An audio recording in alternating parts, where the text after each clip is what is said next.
मेरी बीवी गूंगी थी। मैंने सुन रखा था कि छोटे कद वाली और गूंगी लड़की से शादी बहुत फायदेमंद साबित होती है। बड़ी मुश्किल से मुझे वो गूंगी लड़की मिली और मैंने उससे शादी कर ली। वो मेरे साथ बहुत ज्यादा अच्छी थी।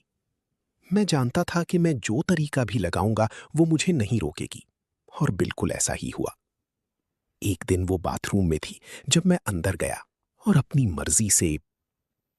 मैं एक फैक्ट्री में काम करता था। वहां पे खवातीन और मर्द एक साथ ही काम करते थे। एक दिन मेरी मुलाकात ऐसी लड़की से हुई जो इंतहाई मासूम थी, जिस पे नजर पड़ते ही मुझे उससे मोहब्बत हो गई थी। और मोहब्बत भी ऐसी कि बात शादी तक जा पहुंची। बड़ी हैरत वाली बात थी कि वो लड़की गूंगी थी, बोल नहीं सकती थी। लेकिन मुझे उससे इस किस्म की मोहब्बत हुई कि मैं ये भूल ही गया कि वो गूंगी है। मतलब मुझे उसके गूंगेपन से भी कोई फर्क नहीं पड़ता था। मैं वालिदैन का इकलौता था, जिस वजह से मुझे इनकार किया ही नहीं जा सकता था। वो एक इंतहाई गरीब घर से ताल्लुक रखती थी। मुझे उस लड़की के मासूम चेहरे से बेपनाह मोहब्बत थी, इसलिए थोड़े दिनों में शादी हो गई। मैं खुश था, क्योंकि मेरा दिल मुतमईन था कि मैंने किसी ऐसी लड़की को सहारा दिया है जो कि एक खूबी से महरूम है। शादी के बाद मैंने उसकी जॉब भी छुड़वा दी थी कि जॉब करने की कोई जरूरत नहीं है। एक दिन मैं सुबह काम के लिए निकलने लगा तो मेरी मां मुझे कहने लगी, अकबर, जब तुम ऑफिस चले जाते हो, मलाइका अपना अरूसी और पहली रात वाला लिबास ज़ेब-ए-तन करती है और तुम्हारे कमरे के साथ वाली गुसल खाने में चली जाती है, और फिर पूरा दिन ही अंदर से बाहर नहीं निकलती। मैं अम्मी की ये बात सुनकर जोर जोर से हंसने लगा। अम्मी मेरी तरफ देखकर कुछ परेशान हुई, फिर बोली, अकबर, मैंने तुम्हें कोई लतीफा नहीं सुनाया है। अरे मेरी प्यारी अम्मी, मैं ये सोच रहा था कि सास बहू का झगड़ा तो अजली है, और सास किसी ना किसी तरह से ऐसे मसाइल पैदा करती है। लेकिन आपने जो बहू के साथ दुश्मनी निकाली है ना, वो सबसे अलग है। अम्मी, अब आपको उसके गुस्ल खाने में जाने पर भी ऐतराज है? अम्मी, कैसी बातें करती हैं?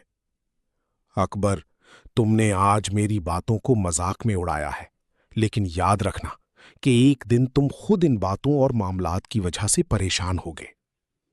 मैंने अम्मी की बात को एक कान से सुना और दूसरे कान से निकाल दिया, और काम पर जाकर भूल ही गया कि अम्मी ने मुझसे कुछ बात भी की थी। जैसे ही दिन के 11 बजे तो मैंने सोचा कि अम्मी को कॉल करके घर की हालात तो जान लूं, क्योंकि बीवी को तो कॉल मिलाने का फायदा ही नहीं, वो कौन सा कोई बात कर सकती थी। जैसे ही मैंने कॉल मिलाई तो आगे से अम्मी की रोती हुई आवाज ने मुझे हिला कर रख दिया। काश मैं ये सब पहले ना सुनता। अम्मी कह रही थी कि मलाइका आज सुबह जल्दी उठ गई थी। उसने नाश्ता भी नहीं किया और अरूसी लिबास लेकर गुस्ल खाने में जाने लगी, तो मैं भी उसके पीछे ही उसके कमरे में चली गई। लेकिन जैसे ही मैं उसके कमरे के दरवाजे तक पहुंची तो ये सब सुनकर मेरे पैर वहीं जम गए कि तुम्हारे कमरे से किसी मर्द के बोलने की आवाजें आ रही थीं। अब बीवी तुम्हारी तो गूंगी है, इसलिए वो आगे से क्या बोलती, बस किसी मर्द की ही आवाजें आती जा रही थीं। मुझे कुछ ज्यादा तो समझ में नहीं आया, लेकिन वो बार बार मलाइका का नाम ही ले रहा था। मैंने अम्मी की ये बातें सुनी तो मैं सोच में पड़ गया कि वो बेचारी तो बेजुबान है, लेकिन मेरी माँ कैसे उस पर इल्जाम लगा रही है। मैं दोनों हाथों से सर पकड़कर बैठ गया था। आज घर जाने को बिल्कुल भी दिल नहीं चाह रहा था, इसलिए मैं दफ्तर में ही बैठा रहा। जब सारा दफ्तर खाली हो गया तो बॉस बाहर निकले और कहने लगी कि अकबर, चलो मैं तुम्हें घर छोड़ देता हूं। मैं उनके साथ ही घर आ गया। घर पहुंचते ही जो कुछ मैंने देखा वो हैरान होने के लिए काफी था कि अम्मा और मलाइका एक ही प्लेट में खाना खा रही थीं। मैंने अम्मा से इशारा में कुछ पूछने की कोशिश की, लेकिन उन्होंने कोई खातिरखा जवाब ही नहीं दिया। मैंने सबके साथ बड़े ही पुरसुकून माहौल में खाना खाया। रात को मलाइका को इशारों में घर रहने के तौर तरीके समझाने की कोशिश की। वो किसी भी आम इंसान की तरह मेरी सारी बातें समझने की कोशिश कर रही थी। मैं खुश हो गया और सो गया। सुबह जैसे ही मेरी आंख खुली तो घर में कोई हंगामा बरपा था। मेरी बहन और बहनोई आए हुए थे। मुझे लगा इन दोनों में फिर से कोई झगड़ा हो गया है, क्योंकि शादी के 5 साल गुजरने के बावजूद भी अभी तक मेरी बहन बे औलाद थी। मैं जल्दी से उठकर बाहर की तरफ लपका। बहनोई मेरी बीवी को खा जाने वाली नजरों से देख रहा था और साथ में ये भी कह रहा था कि ये लड़की बोल सकती है, क्योंकि मैं इस लड़की से पहले एक मॉल में मिला था। मेरी इनसे टक्कर हो गई थी तो ये बहुत ही ज्यादा गुस्सा हो गई थी। मैंने उनसे काफी माफी तलाफी भी की, लेकिन ये कहाँ चुप होने वाली थी। मैंने बहनोई को समझाया कि ये नहीं हो सकता, क्योंकि ये मलाइका बोलती नहीं है। अरे ये तो गूंगी है। लेकिन बहनोई इस बात पर बुजिद थे कि ये वही लड़की है और वो उसे अच्छी तरह पहचानते हैं। मलाइका ने सारी बातें सुनी तो रोने लगी। मैंने बड़ी मुश्किल से उसे चुप करवाया, लेकिन वो रोए जा रही थी। खैर, बड़ी ही मुश्किल से बहनोई को समझाकर उनके गुस्से को कम करने की कोशिश की। बहन और बहनोई शाम तक अपने घर वापस चले गए। मलाइका खाना भी बहुत अच्छा बनाती थी। मैं तो उसके हाथ के जायके से बहुत ही मानूस हो चुका था। वो हम में इस तरह रच बस गई थी कि लगता ही नहीं था कि किसी गैर फैमिली से आई है। मेरे चचा के आखिरी बेटे की शादी थी। सबने ही बहुत ज्यादा शॉपिंग की।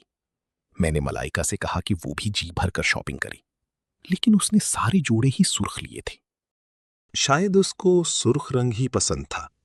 जब बारात जाने के लिए तैयार हो गई तो हम चचा के घर गए, लेकिन वहां जाकर मलाइका मुझे नजर नहीं आई। मैंने चचा के घर में उसको बहुत देखा, लेकिन वो कहीं भी नजर नहीं आई। आखिरकार मुझे किसी ने बताया कि वो तो घर गई हुई है। मैं हैरान था कि वो घर क्यों गई है। खैर, मैं भी उसके पीछे ही घर की तरफ चल पड़ा। चचा के घर से हमारे घर का कुछ ही फासला था। जैसे ही मैं घर की तरफ गया, फौरन से अपने कमरे की तरफ बढ़ा तो मलाइका वॉशरूम में थी, क्योंकि पानी गिरने की आवाजें आ रही थीं। मैं वहीं पर बाहर बैठ गया और उसका इंतजार करने लगा, लेकिन जब काफी देर तक वो ना निकली तो मैं उठकर वॉशरूम तक गया और जाकर दरवाजा खटखटाने लगा, लेकिन कोई जवाब नहीं मिला। तो मैंने दरवाजे को जोर जोर से पीछे की जानिब धकेला।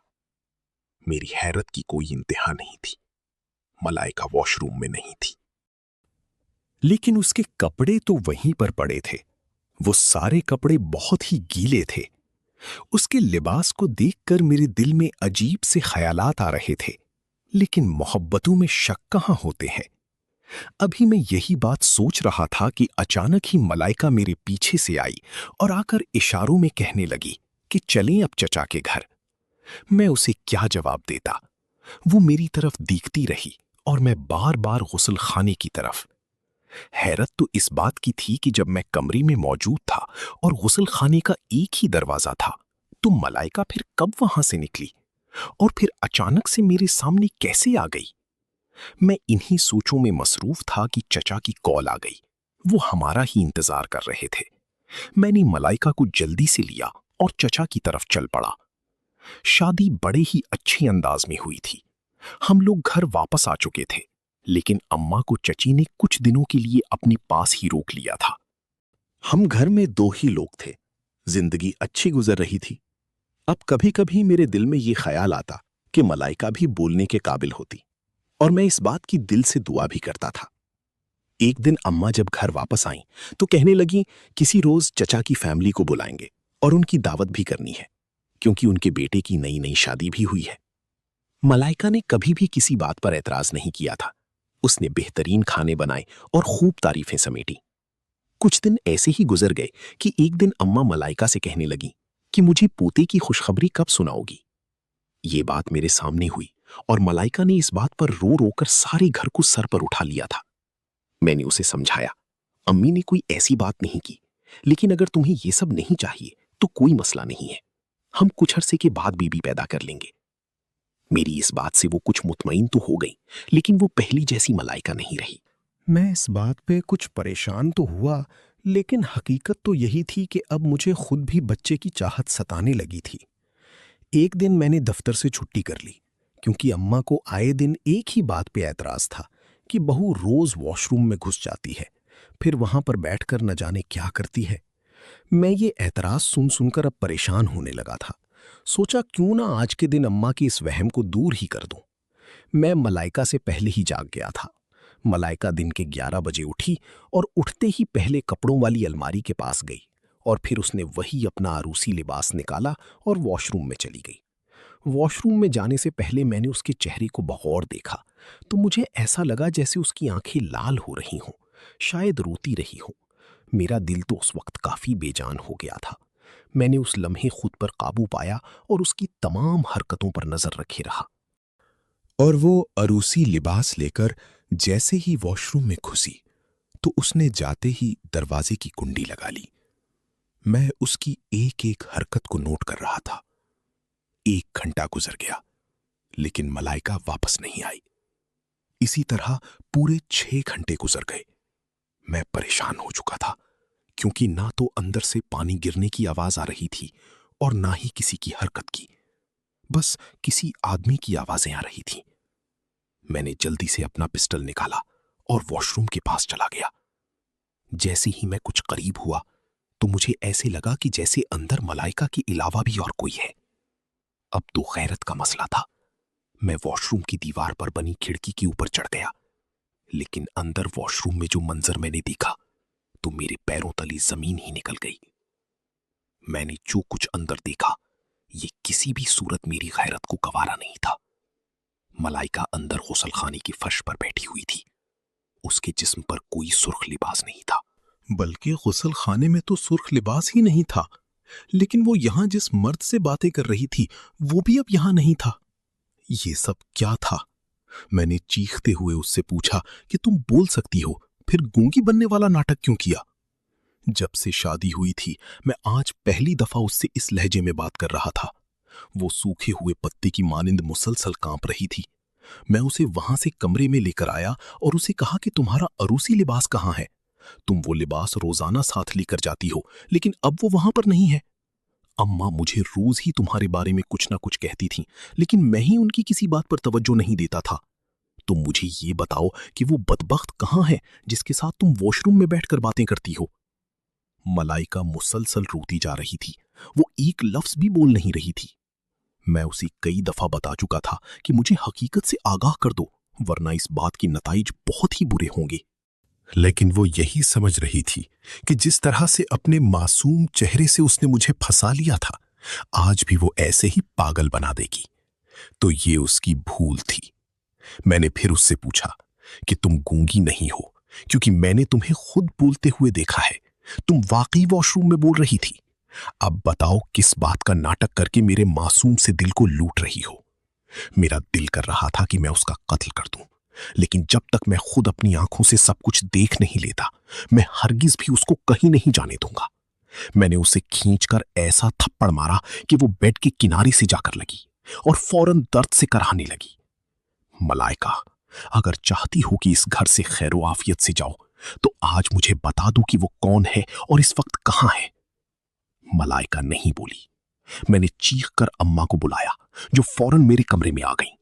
मलाइका को इस हालत में देखा तो एकदम से घबरा गई और मेरी तरफ मुतवज्जे होकर कहने लगी, क्या तुम इसको जान से ही मार के छोड़ोगे? अम्मा, ये जब तक सच नहीं बोलेगी मैं इसे नहीं छोड़ूंगा। अम्मा मेरे गुस्से से आगाह थीं। अम्मा ने मलाइका को समझाया, लेकिन वो खामोश रही। मलाइका, मैं तुम्हें तलाक दे दूंगा, मुझे सच सच बताओ। उसने मेरे चेहरे की तरफ देखा और बोलने लगी। कहने लगी, मेरी अम्मी जिस घर में ब्याह कर आई थीं, वहां पे बहुओं के बोलने का बिल्कुल भी रिवाज नहीं था। जो बहू ज्यादा बोलती थी उसकी जबान काट दी जाती थी, और फिर यही कहा जाता था कि बहू की जबान ही नहीं है, बेचारी गूंगी है। वक्त गुजरता गया, लेकिन हमारे खानदान में बहू के बोलने पे हमेशा से ही एतराज किया जाता था। यही वजह थी कि एक दफा एक शादी की तकरीब में मेरी अम्मी ने एक लिबास लेने की फरमाइश की, तो दादी कहने लगी, अच्छा तो इसको जबान लग गई है, और मेरे अब्बा से कहकर अम्मा की जबान काट दी गई थी। फिर अम्मा कभी भी बोलने के काबिल ही नहीं रही थी। मेरी पैदाइश हुई। जब मैंने होश संभाला तो कोई भी मेरे साथ बोलने वाला नहीं होता था। मुझे बात करने और बोलने की आदत ही नहीं थी। मैं हर वक्त चुप रहती थी। फिर जब मेरी बोलने की उम्र हुई, तब मैं बोलती ही नहीं थी। सबने यही समझ लिया कि मलाइका गूंगी है। दादी की वफात के बाद फूफू का राज चलने लगा। वो कहती, चलो शुक्र है कि मां की तरह हमें इसकी जबान भी काटने नहीं पड़ी। फिर जब मेरा कजन मुझसे बातें करता तो मैं उसकी सारी बातें कैसेट में रिकॉर्ड करती जाती। और मेरे भाई के पास एक ऐसी कैसेट थी जिसमें अम्मी की आवाजें भी भरी हुई थीं, जब वो बोल सकती थीं। मैं अक्सर सुनती ही रहती। उसे मैंने अपने दिल से भी ज्यादा करीब रखा हुआ था। फिर जब मैं स्कूल गई तो वो भी गूंगों के स्कूल ही डाला गया। मेरी जबान पर लगने वाला जंग बहुत ही ज्यादा हो चुका था। मैं कभी भी नहीं बोलती थी, सिवाय इंतहाई अहम वक्त के। फिर जब मेरी मुलाजमत हुई तो वहां मैंने अकबर को देखा। मुझे उनको देखते ही उनसे मोहब्बत हो चुकी थी। लेकिन वहां तो एक से बढ़कर एक खूबसूरत लड़की मौजूद थी। अब मेरी तरफ तवज्जो दिलाने के लिए मैंने गूंगेपन का ही ड्रामा किया, जिसकी बिना पर अकबर मेरी मोहब्बत में गिरफ्तार होकर मुझसे मोहब्बत करने लग गए थे। फिर जब मैं यहां पर बहू बनकर आई तो पहले दिन मुझे अम्मा ने कहा, अगर तुमने जरा सी भी जबान मेरे सामने चलाई तो याद रखना, मुझसे बुरा कोई नहीं होगा और मैं अकबर से कहकर तुम्हें तलाक दिलवा दूंगी। इसलिए मैंने गूंगी होने का ही ड्रामा किए रखा। लेकिन ये भी हकीकत है कि इस पूरी दुनिया में 3 लोगों से इश्क है। एक मेरी माँ, दूसरा मेरा कजन और तीसरा मेरा शौहर। मैं इन तीनों से बेहद मोहब्बत करती हूं। बाकी रह गया इस मर्दाना आवाज का ताल्लुक, तो मेरे कजन की आवाज है, जो मैंने रिकॉर्ड करके रखी हुई है। वॉशरूम में जाकर इसलिए सुनती हूं कि कहीं मेरे कमरे में कोई सुनकर ना जाने क्या क्या इल्जाम लगाए। अभी मलाइका अपनी बात को मजीद आगे लेकर जा रही थी कि मैंने उसे दरमियान में ही टोक दिया और कहा, अच्छा ये तो बताओ कि हम कैसे मान लें कि जो कुछ भी तुम कह रही हो वो बिल्कुल सच है। मलाइका इसका कोई मुनासिब सा जवाब तलाश कर रही थी कि अचानक बैरूनी दरवाजे से कोई घर में दाखिल होता हुआ नजर आया। मलाइका चीखती हुई बाहर की जानिब लपकी, जहां कुछ एक खातून और उनके साथ एक नौजवान लड़का भी था। मलाइका ने इन दोनों को देखा तो भागती हुई उनसे जा लपटी। वो ऊंची आवाज में रोती भी जा रही थी और साथ में उस खातून का चेहरा भी चूमने लगी थी। मैं जल्दी से बाहर की तरफ भागा और खातून को गौर से देखने लगा। वो मलाइका जैसी ही थी। वो आगे बढ़ी और मेरे सर पर हाथ रखकर प्यार करने लगी। ढेर सारी दुआएं भी दी। जब वो लड़का बोला तो उसकी आवाज उस कैसेट में मौजूद आवाज जैसी थी। वो बिल्कुल कैसेट की आवाज की तरह थी। वो मलाइका से लाडियां कर रहा था। मेरे दिल में हर तरह की नफरत खत्म हो चुकी थी। मैंने उन सब से माफी मांग ली थी, क्योंकि मेरी बीवी हक और सच पर थी। मैं अपने देखने वाले और सुनने वालों से यही गुजारिश करूंगा कि कभी भी आधा सच जानकर कोई फैसला ना करें, क्योंकि आधा सच पूरे झूठ से ज्यादा खतरनाक होता है। ये अच्छा हुआ कि मैंने बीवी को तलाक नहीं दी। दोस्तों, कहानी अच्छी लगी तो वीडियो को लाइक करें, शेयर करें और साथ चैनल को भी सब्सक्राइब कर लें। शुक्रिया।